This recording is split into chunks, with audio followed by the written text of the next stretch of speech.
جی بسم اللہ الرحمن الرحیم۔ آج ہمارا سبق ہے باب تفاعل۔ ثلاثی مزید فی کے باب چل رہے ہیں، باب افعال، باب تفعیل، باب مفاعلہ، تین باب پڑھ لیے، چوتھا کیا ہے؟ باب تفاعل اور تفاعل، یہ دونوں اکٹھے ایک جیسے ہیں۔ آج یہ چوتھا پڑھیں گے، باب تفاعل۔ علامت اس کی یہ ہے کہ اس کا فا کلمہ مشدد ہوگا، فا کلمہ مشدد ہوگا۔ پیچھے باب تفعیل پڑھا تھا نا، سر رفع، اس کا عین کلمہ مشدد تھا، وہاں بھی شاد آتی ہے، یہاں بھی شاد آتی ہے۔ فرق یہ ہے کہ وہاں پر شاد فا کلمہ مشدد نہیں ہوگا، بلکہ یہاں پر بھی عین کلمہ جو ہے نا وہ مشدد ہوگا۔ تفاعل، پھر دیکھو عین کے اوپر شد ہے نا، تو باب تفعیل میں بھی عین کے اوپر شد، یہاں پر بھی عین کے اوپر شد ہوگا، لیکن دونوں میں فرق یہ ہوگا، وہاں فا سے پہلے تا نہیں ہوگی، یہاں فا سے پہلے تا بھی ہوگی۔ ایک تو مضارع کی تا ہوتی، وہ والی نہیں، فا سے پہلے تا ہوگی، اور باب تفعیل میں فا سے پہلے تا نہیں ہوگی، تو یہ عین کلمہ مشدد ہوگا اور فا سے پہلے تا زائدہ ہوگی۔ اس کی مثال دے تقبلا یتقبل، تقبلا، دیکھو تا کب بالا باب تفاعل ہے، تفاعل عین کلمہ با ہے، اس کے اوپر شد ہے، اور فا کلمہ سے پہلے کیا تا، فا کلمہ قاف ہے، قاف سے پہلے تا زائد ہے۔ تقبلا کا وزن کیا نکلے گا؟ تفاعلا، کاف با لام یہ مادہ ہے، کاف با لام یہ حروف اصلی ہیں، اور اس سے فا کلمہ سے پہلے تا زائد ہوگی۔ مضارع میں دیکھو، یہ تقبلو، یہ بات سمجھنے والی ہے، یہ تقبلو فا کلمہ کیا ہے؟ کاف ہے، فا سے پہلے تا زائد ہے، یہاں دو تا آ جائیں گی، مضارع کے اندر دو تا آئیں گی، ایک مضارع کی تا ہوگی اور ایک اس باب کی تا ہوگی۔ تو اب دیکھو، یتقبلو، یا جو ہے یہ مضارع کی علامت ہے اور تا اس باب کی علامت ہے۔ جب یہ صیغہ مخاطب میں جائے گا نا، تو وہاں پر یوں بن جائے گا تاتا کب بالو، تاتا کب بالو۔ تو اب دیکھو، ایک تا کس کی ہے؟ مضارع کی ہے، اور دوسری تا کس کی ہے؟ اس باب کی اپنی ہے، تو دو تا آئے گی، ٹھیک ہے۔ تو اس کو تتقبلو یا تقبلا کو مضارع کا صیغہ نہیں بنانا، یہ سمجھتے ہو کہ شروع میں تا کھڑی ہے اور مضارع کے شروع میں تا آتی ہے، لہذا یہ مضارع کا صیغہ نہیں بھائی، مضارع کا صیغہ ہوتا ہے تقبلو، یہاں لام کے اوپر پیش آیا کرتی ہے، تو یہ لام کے اوپر آخری حرف کے اوپر زبر آ رہی ہے، تو یہ ماضی کا صیغہ ہے، اور یہ جو تا ہے مضارع کی نہیں ہے، باب کی اپنی تا ہے، اس کو اچھے طریقے سے سمجھ لینا۔ تقبلا یتقبل تقبلا، قبول کرنا۔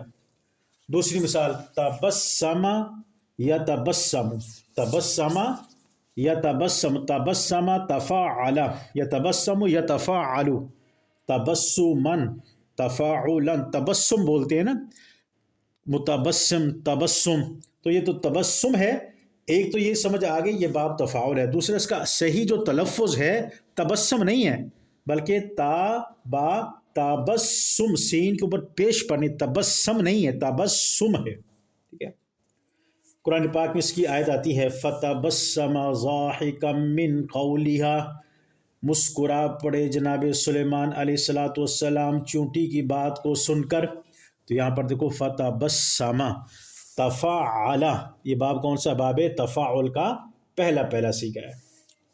آگے مثال، تکلم یتکلم، تکلم تفاعل، یتکلم یتفاعل، تکلما بات چیت کرنا، تو دیکھو تکلم بولتے ہیں، کہا جاتا ہے نا عربی تکلم، تو یہ تکلم کا جو لفظ ہے یہ باب تفاعل کا مصدر ہے۔ اب اس سے آپ اسم فاعل کی صیغے بناؤ، متکلم بات کرنے والا، اور متکلم جس سے بات کی جائے، تبلیغی جماعت میں کہتے ہیں نا یہ ایک ساتھی متکلم ہوگا، یعنی بات کرنے والا متکلم ہے، وہ لفظ کیا بنے گا؟